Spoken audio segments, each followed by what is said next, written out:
Dobrodošli na kanal Moji recepti. Danas za vas pripremam sarmu, pa počnemo kuhati.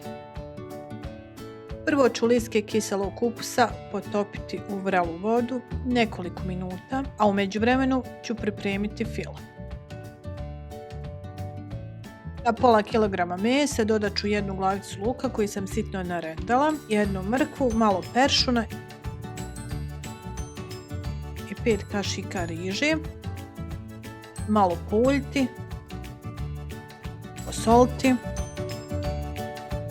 dodati jednu kašikicu suhe mješavine iz začina i malo bibera i sve fino sjediniti.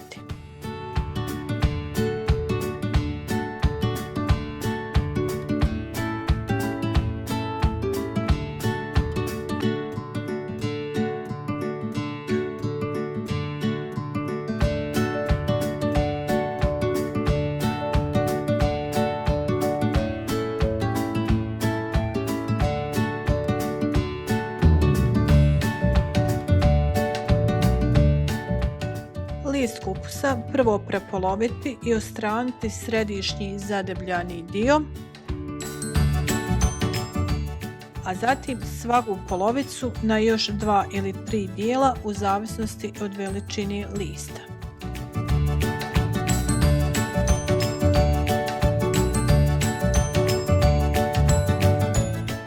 Na dlan staviti kupus, dodati fil, a zatim jedan dio lista prebaciti preko fila, srolati,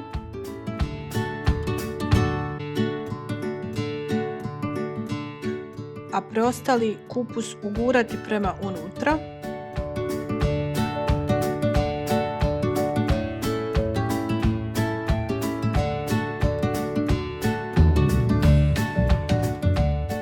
Drugi način je po mom mišljenju najbolji jer se najčvršće umota sarma, to znači da stavite meso na kupus, srolate, a zatim krajeve ugurate, znači jedan i drugi kraj prema unutra.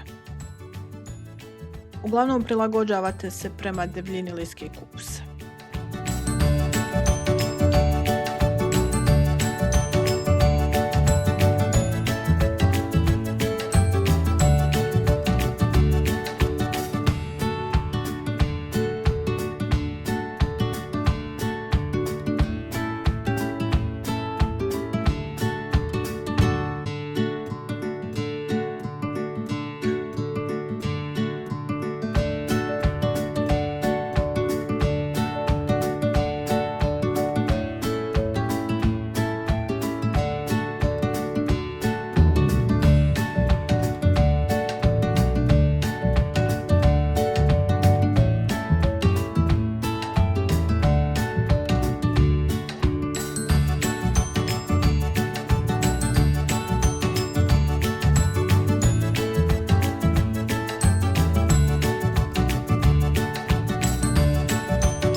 Kada je završen prvi red sarme, ja dodam nekoliko komadića suhog mesa, ovako između ovih sarmica, i nekoliko komadića putera, a zatim nastavim dalje motanje. Kada se sve završi, dodati opet nekoliko komadića suhog mesa i putera,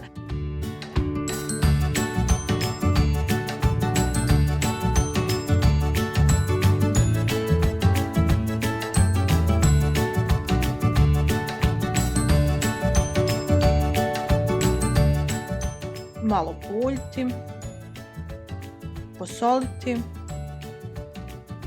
dodati suhu mješavinu začina, crvenu mljevenu papriku i vodu, a zatim sarmu pritisnuti tanjirom ili nekim manjim poklopcem, poklopiti i staviti da se kuha sat i po do 2 sata, sve zavisi količine sarme. Pošto ja koristim ovu zemljanu, ja ću to da stavim u rernu. Pred kraj kuhanja dodam jednu kašiku paradajz pirea koji sam razmutla i prelim i vratim još kratko u rernu. Servirati uz prilog po želji.